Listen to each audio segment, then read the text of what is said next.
মানুষ তার যৌবনের রিজিককে অস্বীকার করে, সম্পদের সামনে তুচ্ছ করে। সে ভুলে যায় ৬০-৭০ বছরের বৃদ্ধ পুরো পৃথিবী আর পৃথিবীতে যা আছে সব কিছু ঢেলে দিয়ে যৌবন ফিরাতে পারে না। যুবক তার যৌবন নিয়ে সন্তুষ্ট না। বৃদ্ধ তার এই যে ৩০-৪০-৫০ পর্যন্ত অন্যায় অপরাধ করেছে, এখন একটু নামাজ, রোজা, হজ, যাকাত, ভালো মন্দ কথাবার্তা, নেক আমাল করে, সে যে ৭০ বছর বেঁচে আছে, এটা যে তার জন্য বড় নিয়ামত, সেটাকে তুচ্ছ মনে করে।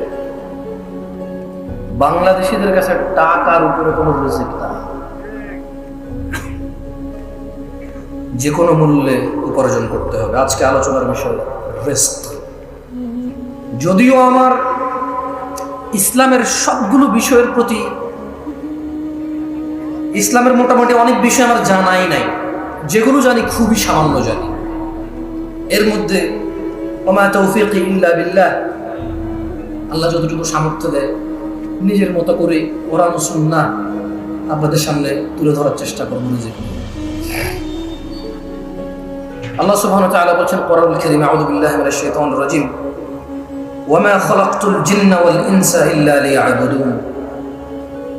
আর আমি সৃষ্টি করেছি জিন এবং মানুষ এজন্যই যে যাতে তারা কেবল আমি আল্লাহর ইবাদত করে। মা উরিদু মিনহুম মির রিজক ওয়া মা উরিদু আন ইউতঈমুন। আমি আল্লাহ এদেরকে সৃষ্টি করেছি শুধু ইবাদত করার জন্য, মানুষ আর জিনকে। মা উরিদু মিনহুম মিন রিজক, আমি আল্লাহর এদের কারো কাছে রিজিক চাই না। ওয়া মা উরিদু আন ইউতঈমুন, আমি এটাও চাই না যে মানুষ আর জিন মিলে কিছু করে আমাকে খাওয়াবে। ওয়া মা খালাকতুল জিন্না ওয়াল ইনসা ইল্লা লিয়াবুদুন, আমি মানুষ আর জিনকে সৃষ্টি করেছি ইবাদতের জন্য, কেউ আমাকে রিজিক দেবে অথবা আমাকে খাওয়াবে। আচ্ছা, একটা কথা বুঝুন তো, এখানে আল্লাহ প্রথমে রিজিক বললো, পরে খাওয়া বললো, তার মানে ইসলামে খাওয়া দাওয়াকে রিজিক বলে না, তাআম বলে। কি বলে? আরবিতে খাওয়া দাওয়াকে তাআম বলে। কি বলে? বাট রিজকের অংশ। কিসের অংশ? জামা কাপড়কে লিবাস বলে। কি বলে? রিজকের অংশ, কিন্তু রিজিক বলে না। মানে এটাই শুধু রিজিক, জামা কাপড়, অন্ন বস্ত্র, এরকম করে স্পেসিফিক করে না। লিবাস কিন্তু রিজক, তাআম কিন্তু রিজক, আল মাল কিন্তু রিজক, সুস্থতা রিজক, সম্মান রিজক, ইলম রিজক, বাচ্চা কাচ্চা রিজক। সো আমরা বাংলাদেশিরা কনফিউজড। আমরা দ্বিধাদ্বন্দ্বের মধ্যে ভুগতেছি যে সম্পদ নাই মানে কিচ্ছু নাই, সম্পদ না মানে রিজিক নাই। আল্লাহ বলছেন ইন্নাল্লাহা হুয়ার রাজ্জাকু যুল কুওয়াতিল মাতিন, নিশ্চয়ই তিনিই তো রিজিক দাতা, প্রবল শক্তিধর, পরাক্রমশালী। তাহলে আল্লাহ মানুষ আর জিনকে কেন সৃষ্টি করেছে? আল্লাহ কি মানুষ থেকে মানে তাআম, খাদ্য এবং রিজিক চায়? কি জন্য সৃষ্টি করেছে আল্লাহ? তিনি চায় আমরা কি করি? খাদ্য আর রিজিক তো উনি চায় না। এরপরে বলছে ইন্নাল্লাহা রাজ্জাকু যুল কুওয়াতিল মাতিন, নিশ্চয়ই তিনি আল্লাহ, নিশ্চয়ই আল্লাহ তিনি তো রিজিক দাতা এবং প্রবল শক্তিধর, মহাপরাক্রমশালী। দিনী ভাইরা, আপনি যতই চুরি, দাড়ি, ডাকাতি, মারামারি, রাহাজানি, হত্যা, খুন, গুম, দুর্নীতি, সুদ, ঘুষ, আপনি পৃথিবীর যত অন্যায় অবলম্বন করেন না কেন, রিজক নির্ধারিত। আপনি আপনার নিজের রিজিক নিজে চুরি করেন, ডাকাতি করেন, ঘুষ খান, সুদ খান, অন্য কারোটা খাইতে পারেন না। এগুলো নির্ধারিত আল্লাহর পক্ষ থেকে। আল্লাহ সুবহানাহু ওয়া তাআলা বলেন ইন্না কুল্লা শাইইন খালাকনাহু বিকদর, নিশ্চয়ই আমরা প্রত্যেক কিছু সৃষ্টি করেছি নির্ধারিত পরিমাপে। যিনি সুবহানাহু ওয়া তাআলা প্রত্যেকটা জিনিস, শুধু মানুষ নয়, যত কিছু তিনি সৃষ্টি করেছেন সব কিছুর তিনি কি করেছেন?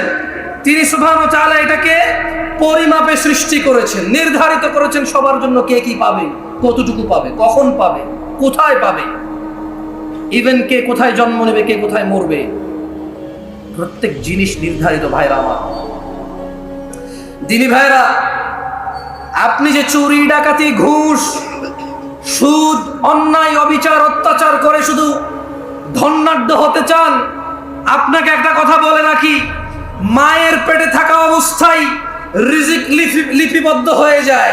চুরি ডাকাতি করে বাড়ানো যায় না, হালাল পথে থাকলে কারো কমে যায় না, মায়ের পেটে থাকা অবস্থায় রিজিক লিপিবদ্ধ হয়ে যায়। ভাইরা আমার, আল্লাহ নবী সাল্লাল্লাহু আলাইহি ওয়াসাল্লাম বলেন, ইয়াবআতুল্লাহু মালাকান ফায়ু'মারু বিআরবা'a, আল্লাহ একজন ফেরেশতাকে প্রেরণ করেন, তাকে চারটি ব্যাপারে লিপিবদ্ধ করার জন্য নির্দেশ প্রদান করেন।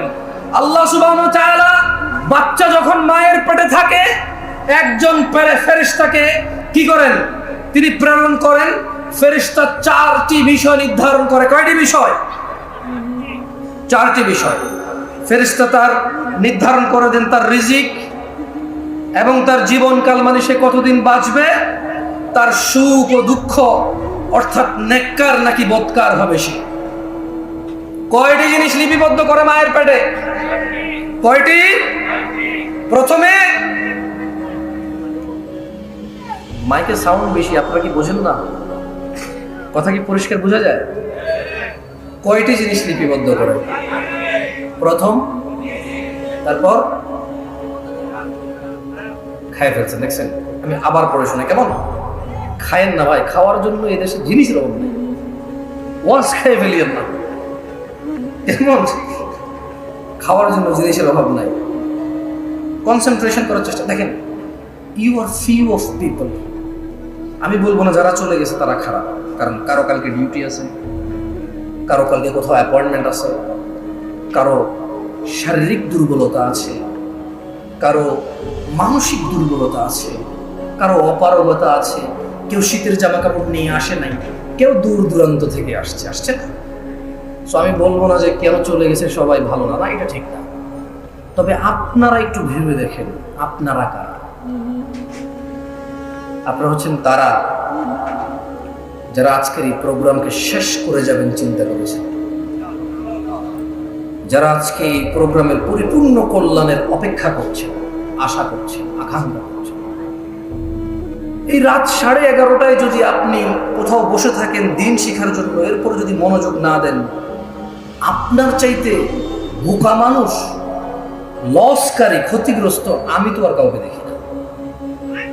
আমার বলার ধরনে ভুল থাকতে পারে, আমার বলার ধরন এত আকর্ষিত নাও হতে পারে, অ্যাট্রাকটিভ নাও হতে পারে, তবে দেখেন, আমি কোরআন সুন্নাহ থেকে কথা বলবো, সুন্দর করে গুছায়, আপনার মন মতো না হলো দেখেন আপনি শিখতে পারেন কিনা। রাসূলুল্লাহ সাল্লাল্লাহু আলাইহি সাল্লাম বলেন, আল্লাহ সুবহানাহু ওয়া তাআলা একজন ফেরেশতাকে প্রেরণ করেন, তাকে চারটি, তোমাদের এই কি ডাল চাল এখানে তো হচ্ছে না, কারা এরা?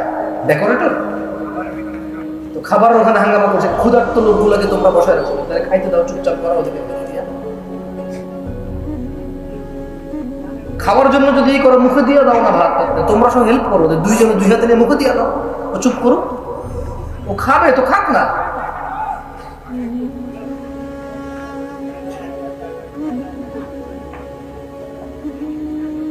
তো ভাই কথা বলো, তোমরা হয় খাওয়াও, নাইলে মানুষ বসো, আর খাওয়ালে চুপচাপ করে খাওয়াও, বলো যে চিল্লাবে তার নাই, বলো।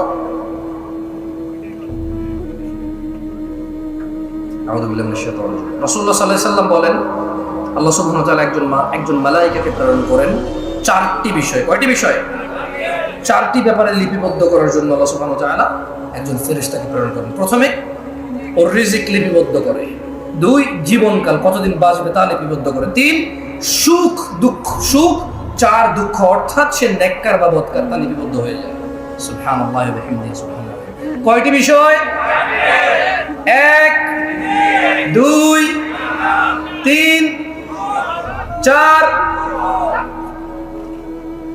তার মানে আমরা যে দুঃখ পাই, ব্যথিত হই, আমরা যে স্যাড হই, আচ্ছা এটাকে কি বলে, এটাকে বলে এটাকে বলে বিষণ্ণতা। কি বলে এটাকে? মানে আমরা যে বিষণ্ণ হই, আমাদের যে মন খারাপ হয়, মন উদাসীন হয়, মন ছোট হয়, খারাপ হয়, ভীতু হয়, এগুলো সব লিপিবদ্ধ।